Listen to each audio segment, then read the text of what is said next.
সময় বিয়ে দেওয়ার সময় 10 লাখ টাকার সোনার গয়না তোমাকে তৈরি করে দিয়েছে। ওই 10 লাখ টাকার গয়না সবগুলো গায়ে পরে আর এই বহরমপুর থেকে ট্রেন ধরে শিয়ালদায় যেতে পারবে? পারবে না। কেন? তোমার গয়না তুমি পড়েছো, কার কি এসে যায়? বলে বাবা আমার গয়না তো আমিই পড়েছি, কিন্তু চোর যদি একবার দেখতে পায় আসল গয়না, আমাকে কি আর রাস্তা রাখবে? ওই ট্রেনের মধ্যে এমনি কান টেনে ছিঁড়ে দেবে, আঙুলে থাকলে আঙুল কেটে নেবে, গলায় থাকলে হাত টেনে খুলে নেবে। তাহলে চোরের ভয়ে আপনি কোনো সোনা পড়তে পারবেন না, কিন্তু রামরত্ন হৃদয়ে ধারণ করে পৃথিবীর যেখানে খুশি চলে যান, কোনো চোরের কোনো ভয় নাই, বরং ভয় দূর হয়ে যায়। দেহটার মধ্যে 6টা চোর আছে: কাম, ক্রোধ, লোভ, মোহ, মদ, মাৎসর্য। এই 6টা চোরের ভয় চিরকালের মতো দূর হয়ে যাবে। তাহলে চোর না লুটে, খরচ না খুঁটে, দিনে দিনে বাড়াতে সময়। যত খরচা করবে এমন এক রত্ন আরো বেড়ে যাবে, কমে আর না। চোর না লুটে, খরচ না খুঁটে, চোর না লুটে, খরচ না খুঁটে, চোর না লুটে, খরচ না খুঁটে, চোর না লুটে, খরচ না খুঁটে, দিনে দিন बढ़त समायो पायो जी मैंने, दिन दिन बढ़त समायो पायो जी मैंने, राम रतन धन पायो जो जी मैंने, राम रतन धन पायो जो जी मैंने, राम रतन धन पायो जो जी मैंने, राम रतन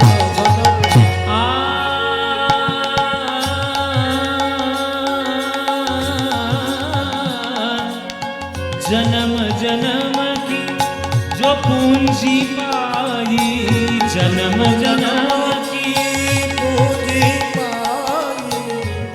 ওই আগে গতকালকে বলছিলাম অনেক কাঠখড় পুড়িয়ে তবে মানব দেহ পেয়েছে। এই মানব দেহ পাওয়া কি এত সোজা কথা? 20 লক্ষ বার গাছপালা, 9 লক্ষ বার জলের প্রাণী, 11 লক্ষ বার কীটপতঙ্গ, 10 লক্ষ বার সরীসৃপ পক্ষী, 30 লক্ষ বার পশু, কত জনে ভ্রমণ করার পর তবে একটা মানব জন্ম পেয়েছে। এত সোজা কথা? মানব দেহকে শ্রেষ্ঠ দেহ এমনি এমনি বলে না, কেননা মানব দেহের মধ্যে তুমি যদি সাধনা করতে পারো সেইভাবে, তোমার এই মানব দেহের মধ্যেই ভগবান একেবারে অবতীর্ণ হবে। একটা কি সুন্দর কথা শুনলাম কিছুদিন আগে। বলে সত্য যুগে, প্রত্যেকটি যুগে, প্রত্যেকটি সময়ে দেবতাও থাকে, দানবও থাকে, দেবতাও থাকে, অসুরও থাকে, কিন্তু সত্য যুগে দুজনের জায়গা আলাদা ছিল। দেবতাদের জায়গা আলাদা আর দানবদের জায়গা আলাদা। ত্রেতা যুগে দেখুন সেই ভালো আর মন্দ আলাদা আলাদা জায়গায় হলো না, একটা পৃথিবীতেই চলে এলো। ত্রেতা যুগে দেখুন রামচন্দ্র ভারতে রয়েছে, আবার সেই পৃথিবীতে লঙ্কায় রাবণও আছে, জায়গাটা কিন্তু এক জায়গায় হয়ে গেল। দাপর যুগ যেই পড়লো, ওই ভালো আর মন্দ, দৈত্য আর দানব এক ঘরের মধ্যে চলে এলো। মানে মহাভারতে দেখুন অর্জুনের মতো কৃষ্ণ ভক্তও আছে, আর দুর্যোধনের মতো অসুরও আছে, শকুনিও আছে। তাহলে একটা পরিবারের মধ্যেই চলে এলো। আর কলিযুগ যেই পড়লো, ওই ভালো মন্দ, দৈত্য দানব এক দেহের মধ্যেই চলে এলো। আমাদের দেহের মধ্যে দানবও রয়েছে, আবার দৈত্যও আছে। এবার আপনি আপনার কোন শক্তিটাকে জাগ্রত করতে চান, এটা আপনার শিক্ষা আর রুচির উপর নির্ভর। আপনি আপনার সাধনা দিয়ে আপনি দেবতাকেও জাগ্রত করতে পারেন, আর আপনার ওই পাপ দিয়ে, পাপ রাশি দিয়ে, তমগুণ দিয়ে আপনার দানবকেও আপনি জাগ্রত করতে পারেন, এক দেহের মধ্যেই বর্তমান। হ্যাঁ, তো অনেক ভাগ্যের ফলে মানব জন্ম পেয়েছো বাবা। এই মানব জন্মটা যেন কোনোভাবেই নষ্ট না হয়ে যায়। জন্ম জন্ম কি যে পুঁজি পাই, যে পেয়েছি মানব জন্ম, এটা যেন ক্ষয়ে না যায়, এটা যেন হারিয়ে না যায়। জন্ম জন্ম কি जो पूंजी पाई, जन्म जन्म की पूंजी पाई, इस जग में सब ही हो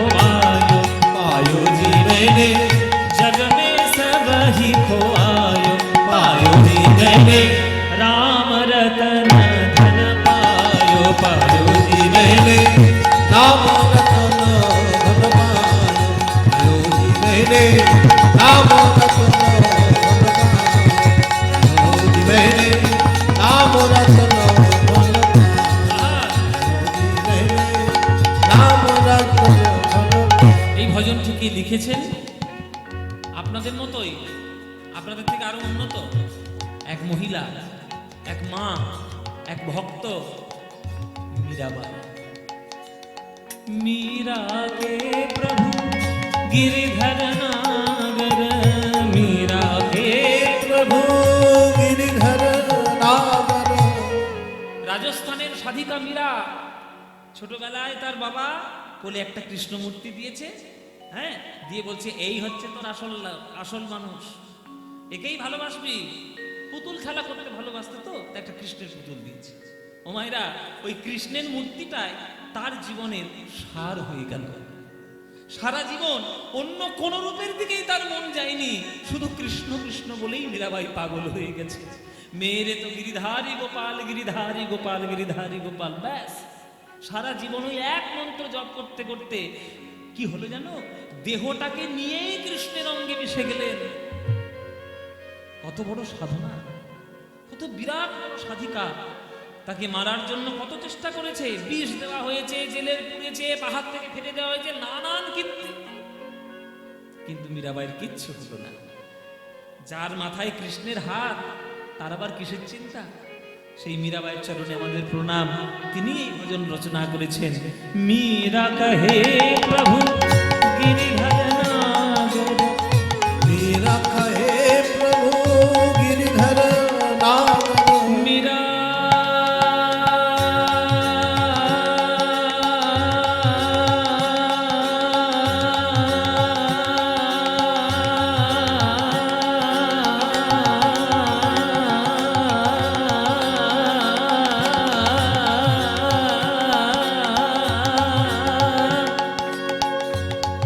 মীরা मीरा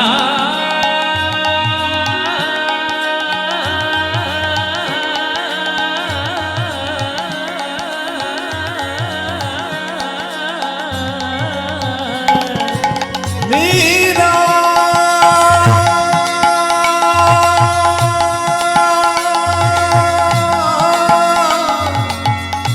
মীরা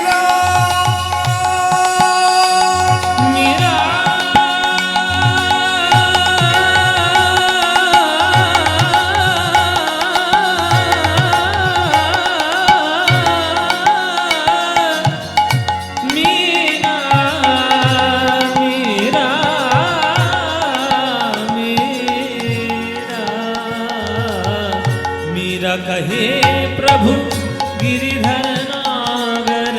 मीरा कहे प्रभु गिरिधर नागर। धनि धम धनि सनि नि सनि सनि धनि धम गम धनि ध धनि नि धनि धम गम म ध धनि नि धनि ध ध धनि नि धनि ध ध धनि नि धनि धम गम धनि ध। मीरा कहे प्रभु गिरिधर नागर, हरख हरख जस गायो आयो जी मेरे, हरख हरख जस गायो आयो जी मेरे, राम रतन धन पायो पायो जी मेरे, राम रतन धन पायो मैंने राम रतन धन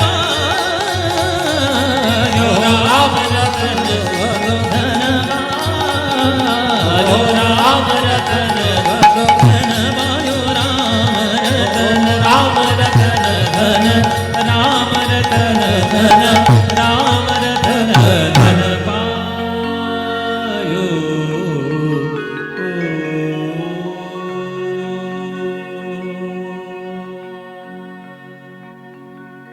वृंदावनं सखी भूववितनोति कीर्तिं, यद देवकी सुतपदाम्बुजलब्धलक्ष्मी, गोविन्द वेणुमननाट्तमयूरनृत्यं, प्रेक्षादिसान्यपरतान्यसमस्तसत्त्वं।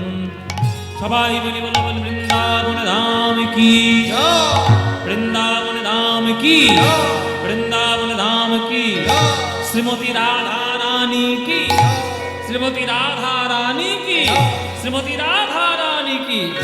बोलो प्रेम से राधे राधे। বলো রাধে রাধে, বলো রাধে রাধে। তাহলে প্রেম সে বলো রাধে রাধে। বৃন্দাবনে ঢুকলেই প্রবেশ করলেই কি বলে? জীবনে কাউকে বলতে শুনেছো হরি হরি? বৃন্দাবনে ঢুকে হরি হরি কেউ বলে? সবাই বলে? কেউ বলে কৃষ্ণ কৃষ্ণ? কেউ বলে? কেউ বলে না, সবাই বলে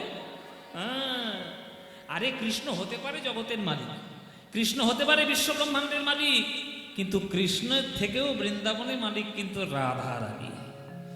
ওটা বৃন্দাবনের জায়গা, মানে ওটা রাধারানীর জায়গা। ওই রাধারানী বৃন্দাবনের অধীশ্বর, একেবারে যা বলবে তাই সবাই শুনবে, এমনকি কৃষ্ণ পর্যন্ত থরথর করে কাঁপে। বাবা রাধারানী কি বলবে, এত ভয় রাধারানীকে দেখে। তাহলে চিন্তা করুন যে রাধারানীর ভক্তিটা কত উচ্চ স্তরে, যে বিশ্ব ব্রহ্মাণ্ড যিনি চালাচ্ছেন তাকে পর্যন্ত বশীভূত করে নিয়েছেন তার প্রেমে। এই হচ্ছে রাধারানী। সেই বৃন্দাবনে প্রবেশ করলাম, আমরা দেখব আজ ব্রহ্মমোহন লীলা। ব্রহ্মমোহন লীলা আজকে আস্বাদন করব। কৃষ্ণ খেলা করছে আজকে বৃন্দাবনের মাঠে। বৃন্দাবনের মাঠে খেলা করছে তার সকল ভক্তদের নিয়ে, তার সকল বন্ধুদেরকে নিয়ে। আছে অনেক ভক্ত, আছে অনেক বন্ধু। কৃষ্ণের বন্ধু 24 জন বন্ধু। দাপর যুগে কৃষ্ণের বন্ধুর সংখ্যা 24 জন। এ শ্রীরাম, এ শ্রীরাম, কিরে খেলা করবি না? বসাছিস তাহলে? কালকে থেকে এসে বসে আছিস, চুপ করে বলে খেলা করবি তো? কি খেলা করবি বল? তা হোক না নতুন খেলা, কে আপত্তি করেছে? হ্যাঁ হোক, নতুন নামটা কি? বল বল বল, কি খেলা বল?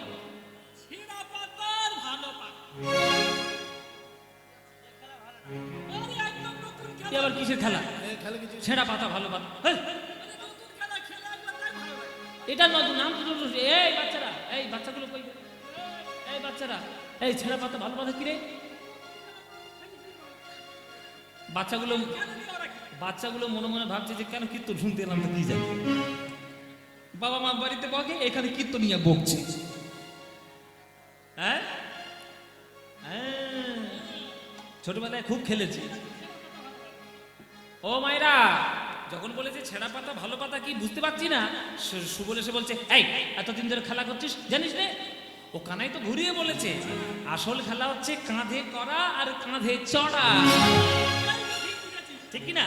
তা তুই কি করবি? আক্কেল দেখেছ? ও মায়েরা, তোমরা বিচার করো, আমার শরীরটার দিকে তাকাও আর ওর শরীরটার দিকে তাকাও।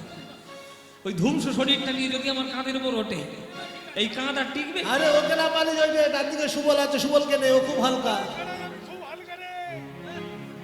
সব বোনাস করেছে। 1 কেজি চালের ও মায়েরা, ওইটা নাকি হালকা, তাহলে ভারী কোনটা হবে বলো?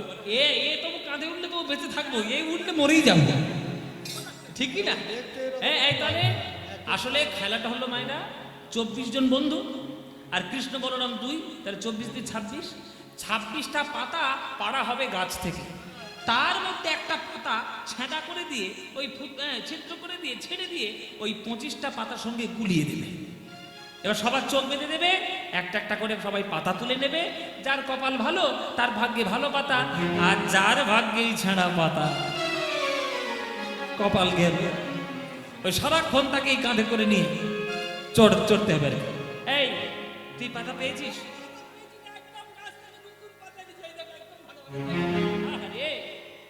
দারুণ, এই তো টাটকা পাতা রে, এই ভালো পাতা ভালো। এই তোর পাতা কই? এই তোর পাতা কই? কানাই গিয়ে সবার পাতার খোঁজ দিচ্ছে, তোর পাতা কই? সুবল বলছে দেখ কানাই, বদমাইশি করবি না, আমাদের পাতার খোঁজ নিয়ে তোর কি দরকার? তোর নিজের পাতাটা কই?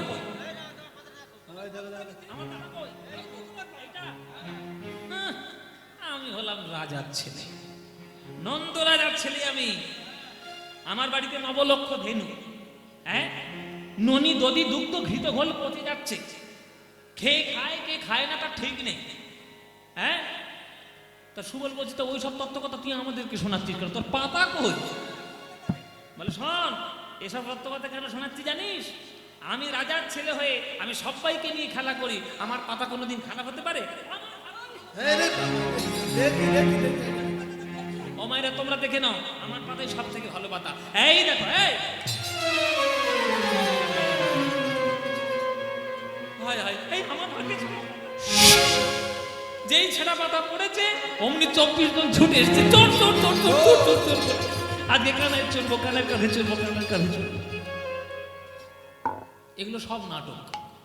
এতক্ষণ যা করলাম সব নাটক, সব কৃষ্ণ নাটক করছে। কোন পাতাটা ছেঁড়া আর কোন পাতাটা ভালো ও ব্যাটা জানে না? নাটের গুরু তো ওইটাই, ও সব জানে। এই তো পিছনে আছে, এই তো। হ্যাঁ, কোথায় গেল? এই যে নাটের গুরু, ওই নাটের গুরু পিছনে বসে আছে। এইটাই হচ্ছে নাটের গুরু, ও সব জানে। কিন্তু তবুও রোজ খেলার মধ্যে ছেঁড়া পাতাটাই তুলে নেয়। কেন? ছেঁড়া পাতা না তুললে তো কোনো সখাকে তার কাঁধে বসাতে পারবে না, আরে কাঁধে বসাতে না পারলে সখার চরণ দুটো বুকে জড়িয়ে ধরতে পারবে না। সুবল বলছে, এ কানাই, আজকে আমি তোর কাঁধে চড়ব। কানাই বলে, আয় ভাই, কাঁধে তোকে চড়াই। তোর চরণ দুটো বুকে জড়িয়ে ধরলে কত যে শান্তি পাই। তোমরা বলো আমি ভগবানের দাস, আমি ভগবানের দাস, আরে কৃষ্ণ বলে আমি হলাম ভক্তের দাস। এই সুবলকে কাঁধে চড়িয়ে সুবলের চরণ দুটি বুকে জড়িয়ে ধরে কৃষ্ণ বলছে, ওরে সুবল রে, তোর চরণটা বুকে জড়িয়ে ধরেছি যে কত আনন্দের, তুই কি জানিস? তোর তো পূর্ব স্মৃতি নেই, তুই তো জানিস না তুই কে ছিলিস। আমি তো জানিস, আমি তো জানি তুই কে ছিলিস। এই সুবল আগের জন্মে কে ছিল? শুনে নাও, আস্তে, কথা নয়, কথা বলো না বেশি, গানটা শোনো বেশি, কথাটা কম বলো। এই সুবল ছিল আগের জন্মে বিভীষণের পুত্র তরণী সেন। তরণী সেন বিভীষণের ছেলে। বিভীষণও যেমন রাম ভক্ত, তরণী সেনও ছিল বিরাট বড় রাম ভক্ত। কিন্তু বিভীষণ যখন চলে গেল রামচন্দ্রের কাছে, তখন তরণী সেন বাড়িতেই ছিল। এবার যখন যুদ্ধ শুরু হয়ে গেল, তখন রাবণের এক এক পুত্র সব মরেই যাচ্ছে। এমনকি তার প্রিয় পুত্র ইন্দ্রজিৎ পর্যন্ত মরে গেল, কুম্ভকর্ণ মরে গেল। তরণী সেন মনে মনে ভাবছে, বাড়িতে থেকে আমি যদি জ্যাঠার সঙ্গ না দিই, জ্যাঠা তো দুর্বল হয়ে পড়বে। এক এক করে সব মরে যাচ্ছে আমার জ্যাঠার ছেলে, দাদারা, তাই আমি যাব যুদ্ধ করতে। 12 বছরের ছেলে তরণী সেন, 12 বছরের ছেলে তরণী সেন আজকের সর্বাঙ্গে জয় শ্রীরাম, জয় শ্রীরাম, জয় শ্রীরাম লিখে রাবণের কাছে এসেছে। রাবণের কাছে যে এসেছে, রাবণ রেগে গেছে। তরণী, শত্রুর নাম তুই গায়ে লিখে তুই আমার কাছে এসেছিস, তোর এত বড় সাহস! আমার সব কথা ছেলে বলি দিয়ে দিলাম, দেশকে বাঁচাবো বলে, শত্রুর সঙ্গে যুদ্ধ করবো বলে। তরণী সেন বলছি, জ্যাঠা তুমি চিন্তা করো না, আমি তোমার হয়েই যুদ্ধ করব বলে আমি যুদ্ধক্ষেত্রে যাচ্ছি। গায়ে তার নাম লিখেছি, আমার ছলনা। আমার গায়ে তার নাম দেখলে রামের মনে হয়তো দয়া হতে পারে যে শত্রু কেন আমার নাম গায়ে লিখে এসেছে, সে সেই যুগে যে দুর্বল হবে, আর আমি সেই সুযোগ বুঝে তার সেনাকে ধ্বংস করব। আমি তোমার সঙ্গে তোমার পক্ষ হয়ে লড়াই করতে যাচ্ছি। রাবণ বলে, বেঁচে থাক বাবা, বুদ্ধির তোর বলিহারি যায়। তোর বাবা পরিবারের সঙ্গে বিশ্বাসঘাতকতা করে শত্রুর পক্ষ দিয়েছে, তুই তার সেই মর্যাদাটাকে তুই রক্ষা করেছিস, তার কলঙ্কে তুই ঘুচিয়েছিস, যা যুদ্ধে জয়ী হয়ে আয়। কিন্তু তরণী সেন জানে, আমিও আমার বাবার মতো শ্রীরামচরণের ভক্ত, একবার যদি প্রভুর সঙ্গে যুদ্ধ করতে যাই আর তো ফেরা হবে না। তাই যাওয়ার সময় প্রভুর নাম নিতে নিতে যাব, তাতেই আমার সব কিছু পাওয়া হবে। সর্বাঙ্গে জয় শ্রীরাম, রাম রাম রাম লিখে যুদ্ধক্ষেত্রে সে দাঁড়িয়েছে। বিভীষণ চমকে উঠেছে, এ তো আমার ছেলে, এও এসেছে আর যুদ্ধ করতে। রামচন্দ্র জিজ্ঞেস করছে, বিভীষণ এই ছেলেটাকে আমার সঙ্গে যুদ্ধ করতে এসছে আর আমার নামই গায়ে লেখা। বিভীষণ মনে মনে ভাবছে, আমি যদি এই সত্যি কথাটা বলি তাহলে প্রভুর মনে দয়া হবে, আমার ছেলেকে বধ করবে না, আর বধ না করলে ও রাক্ষস কুল থেকে উদ্ধারই পাবে না। মিথ্যে কথা বলতে হবে, প্রভু ও তো মায়াবী, তোমার নাম গায়ে লিখে এসেছে যাতে তুমি ওকে দয়া করো, আর সেই সুযোগে ও যেন তোমার সৈন্যকে ধ্বংস করতে পারে। এত বড় সাহস আমার নামের সঙ্গে কপটতা, চলো যুদ্ধ করো। রামচন্দ্রের সঙ্গে যুদ্ধ করছে তরণী শেষ, ওইটুকু বাচ্চা এমন এমন অস্ত্র ছাড়ছে, রামচন্দ্র পর্যন্ত অবাক হয়ে যাচ্ছে, পেল কি করে এই অস্ত্র। শেষে রামচন্দ্র এমন একটি অস্ত্র প্রয়োগ করলো, সেই অস্ত্রের কাটন বিদ্যা জানে না তরণী সেন। ওই তীর বেগে ছুটে এসে কণ্ঠে লাগলো, ধর থেকে মুন্ড আলাদা হয়ে গেল।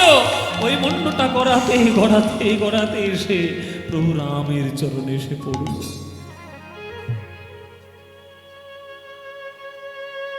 তখনও সেই বদনে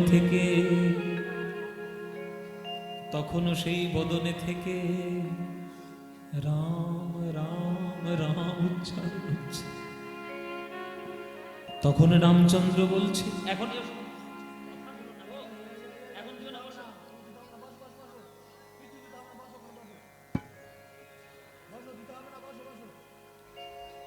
রামচন্দ্র বলছে, যদিও আমার শত্রু হবে, মরণের পরেও তো আমার নাম নেবে না জয় শ্রীরাম। ওই মুন্ডটি রামচন্দ্র হাতে তুলে ধরেছে, মাথায় হাত বুলাচ্ছে আর বলছে, বলো ভক্ত তোমার নাম কি?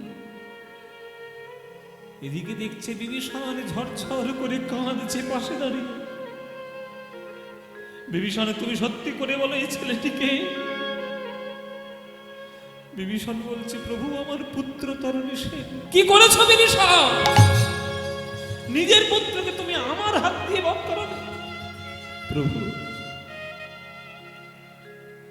ও যদি তোমার হাতে বধ না হতো, ও তো উদ্ধার পেত না। আমি মিথ্যে বলেছি।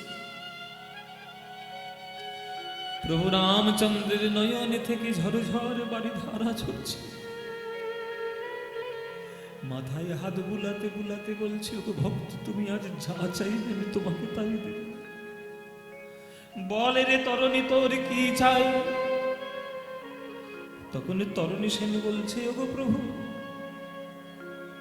আমার পিতার কত বড় ভাগ্য তোমার চরণে সেবা করতে পেরেছে, কিন্তু পরিবারের দায়িত্ব পালন করতে গিয়ে আমি তো তোমার চরণ সেবা করতে পারি না। তাই মরণে কালে তোমার নাম নিয়ে তোমার চরণে এসেছি। এই মরণকালে আমায় তুমি একটা বর দাও। বল বল, তুই যা চাইবি তোকে তাই। তখন তরণী সেন বলছে, ওগো প্রভু এই জন্মে তোমার শত্রু হয়ে জন্ম নিচ্ছি, যদি তুমি আমায় বর দিতে চাও আমায় এই বর দাও, যেন আগামী জন্মে যদি আমি জন্ম নিই আমায় বন্ধু করে জন্ম দিও, আমায় বন্ধু করে জনম দিও, আমায় বন্ধু করে জনম দিও, আমায় বন্ধু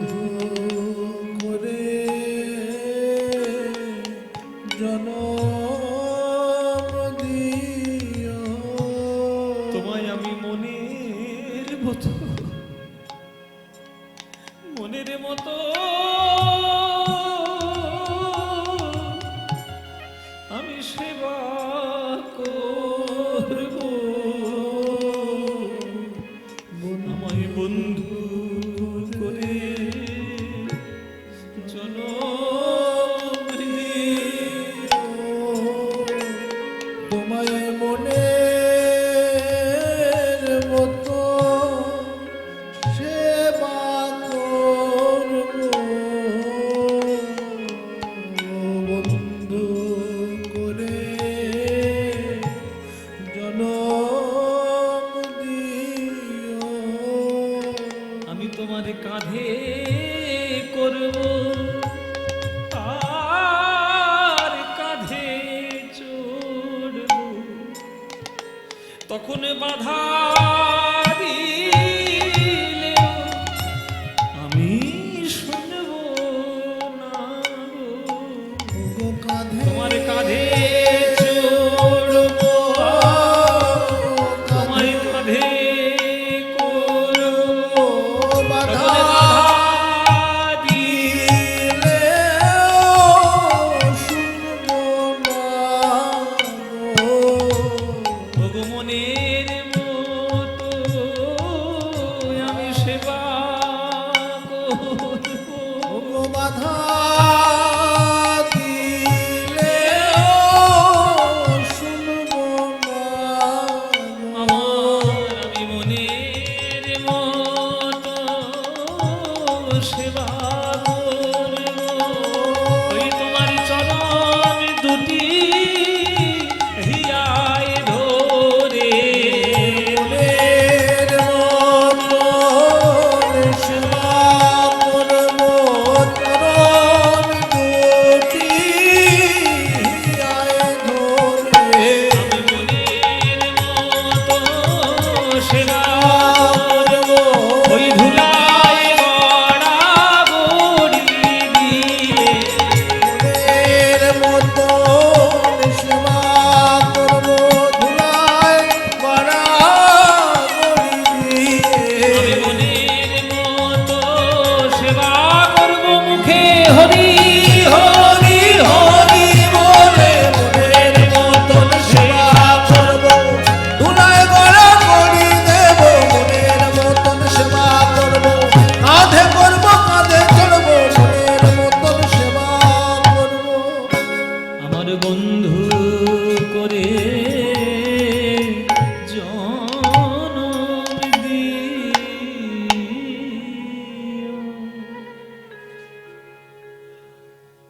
এত সোজা গোবিন্দ কাউকে কাঁধে তুলে তার চরণটা বুকে জড়িয়ে ধরবে, এত সোজা? সোজা না। কত সাধ্য সাধনার পরে তবে সুবল হতে হয়। কত ভক্ত কত সাধনার পরে তবে সুবল হয়েছে, তবেই তো তার চরণটা গোবিন্দ বুকে জড়িয়ে ধরেছে। সুবলের চরণ বুকে জড়িয়ে ধরে কৃষ্ণ বলছে মনে মনে, বলে, সুবল তুই তো জানিস না তোর চরণটা বুকে জড়িয়ে ধরলে আমার কত আনন্দ হয়। কৃষ্ণ খেলা করছে সব ভক্তদের সঙ্গে। হ্যাঁ, কেহ করে হুড়াহুড়ি ওই নিজ অঙ্গ ঠেলা ঠেলি, কেহ করে হুড়াহুড়ি, নিজ অঙ্গ ঠেলা ঠেলি, কেহ করে হুড়াহুড়ি নিজ অঙ্গ ঠেলা ঠেলি, কেহ করে হুড়াহুড়ি, নিজ অঙ্গ ঠেলা ঠেলি। ওগো আনন্দেতে গড়াগড়ি যায়, ওগো আনন্দেতে গড়াগড়ি যায়, আনন্দেতে গড়াগড়ি যায়, তারায় আনন্দেতে গড়াগড়ি যায়। ওই কেহ কেহ গিন্দালয়ে কানায় আহানিল বলে, কেহ কেহ কেহ বিদ্যালয়ে কানাইয়া হানিল বলে, আবার কেহ কেহ লাটুয়া ঘুরায় রে, কেহ কেহ লাট্টু ঘুরায়, ওগো লাট্টু ঘুরায় খেলা করে, লাট্টু ঘুরায় খেলা করে, লাট্টু ঘুরায় খেলা করে। লাট্টু ঘুরায় খেলা করে। তারা বৃন্দাবনের তীরে সবে লাট্টু ঘুরায় খেলা করে, বৃন্দাবনের তীরে সবে লাট্টু ঘুরায় খেলা করে। ওই বৃন্দাবনের তীরে সবে তারা ভুলাই গড়া বলি দিয়ে, বৃন্দাবনের তীরে সবে সবে ধুলায় গড়াগড়ি দিয়ে, বৃন্দাবনের তীরে সবে লাট্টু ঘুরায় খেলা করে। বৃন্দাবনের তীরে সবে লাট্টু ঘুরায় খেলা করে। লাট্টু ঘুরায় খেলা করে। লাট্টু, আপনাদের দেশের লাট্টুকে কি বলে জানি না, হ্যাঁ লাট্টুই বলে। ওই যে কাঠের গোলা গো ভেতর। ও আমার দেশে আমি যেখানে থাকি, আমার যে গ্রাম বাংলা, আমার যে গ্রাম, ওই দেশে আমাদের দেশের ভাষা বলে ভেটা। হ্যাঁ ভেটা, হ্যাঁ ভেটা। আমাদের বলে লাঠি। লাঠি তুই কি জানিস নাকি? তুই তো আমার দেশের লোক। এ জানে, শুধু নাটক করছে, শুধু বসে বসে। ও মায়েরা, ভেটা। এই যে কাঠের গোলা, আর ভেতরে পেরে এরকম দড়ি জড়িয়ে ধরে, আর এরকম কিরকম করে ছেড়ে দেয়। আমি হ্যাঁ বন বন বন বন বন বন বন বন করে ঘরে। আমি একদিন ছোটবেলায় খেলতে গেছিলাম, ওই পেরেকটা এসে আমার পায়ে ফুটেছিল। তার থেকে সেই থেকে জন্মে আর যাইনি, জীবনে যাইনি ধারে বাড়ি। যাই হোক, এইটা কিন্তু কৃষ্ণেরই খেলা, এটা কৃষ্ণেরই খেলা। আচ্ছা এবার বলো গেন্দ মানে কি? গেন্দ মানে গয় একার দন্তের নয় দয়, গেন্দ। গেন্দ মানে হিন্দি ভাষায় বলে গেন্দ, আর প্রাচীন ভাষায় বলা হতো গেরু, আর আধুনিক ভাষায় ওটাকে বলা হয় বল। বল বল। এখনকার দিনে প্লাস্টিক রাবারের বল হয় না, কিন্তু আগেকার দিনে কাপড় জড়িয়ে জড়িয়ে পুটলি করে ওইটাই বল করা হতো, ওইটাই ছোড়াছুড়ি খেলা হতো। এসব আগেকার দিনের খেলা। এবার কৃষ্ণ কেমন করে খেলা করছে, ওই পদকর্তা একটি পদাবলী রচনা করলেন। খেলা তো রাম সুন্দর শ্যাম, খেলা তো রাম সুন্দর শ্যাম, মোহন মোরতি মধুর ধাম, খেলা তো খেলা তো খেলা তো খেলা তো খেলা তো। কাদের কাদের সঙ্গে খেলা করছে কৃষ্ণ দেখো। প্রিয় শ্রীরাম সুদাম মেলি, প্রিয় শ্রীরাম সুদাম মেলি, তপন তনয়া তীরে গেলি, তপন তনয়া তীরে গেলি। দাপর যুগে কৃষ্ণের 24টা বন্ধু ছিল। ও মায়েরা, 24টা বন্ধুর নাম তোমরা কে কে জানো? হাত তোলো। 2-4টে জানো? কেউ গোটা জানো না? 24 জনের নাম জানো না? তা কি জানাবো না কি জানাবো না? বলবো, বলে দি, গুনে গুনে নাও। এই গুনে নে, আমি গুনে গুনে নেবে। গণ। শ্রীদাম, সুদাম, দাম, বসুদাম, সুবল, মহাবল, সুবাহু, মহাবাহু, স্তককৃষ্ণ, অর্জুন, লবঙ্গ, মধুমঙ্গল। কজন হয়েছে? ভাগ ভাগ করে বলছি, কেননা এই 12 জন হচ্ছে প্রধান সখা, আর 12 জন বাকি ছিল, তারা হচ্ছে উপসখা। এবার উপসখার নামগুলো গুনে নাও, আবার গুনো। হলায়ুধ, বরুথপ, গন্ধর্ব, কিঙ্কিনি, অংশুমান, ভদ্রসেন, বসন্ত, বিলাসী, উজ্জ্বল, কপিল, কলবিঙ্ক, পুণ্ডরিক। কজন হয়েছে? হয়েছে 12। তাহলে 12 12 24। এবার প্রথম নামটা কার ছিল? একদম প্রথম নামটা না, শ্রীদাম। শ্রীদামের নামটা আগে, একদম সবার আগে শ্রীদামের নাম। শ্রীদাম আর সুদাম এগুলো হচ্ছে কৃষ্ণের সব থেকে প্রিয় বন্ধু। এবার 24 জনের নাম বললে কি পদ লেখা যায়? ছন্দে মিল হবে না। ওই জন্যে প্রধান যে বন্ধু দুটো, তাদের নাম প্রথমে পদকর্তা রচনা করেছে। প্রিয় শ্রীরাম সুদাম মেলি, প্রিয় শ্রীরাম সুদাম মেলি, তপন তনয়া তীরে গেলি, তপন তনয়া তীরে গেলি, ধবলি শ্যামলি আবরি ধবলি শ্যামলি আবরি ধবলি আহা ধবলি আহা ধবলি শ্যামলি আবরি আবরি ধবলি শ্যামলি আবরি ভুগরি চলত ভান রে, খেল তোরা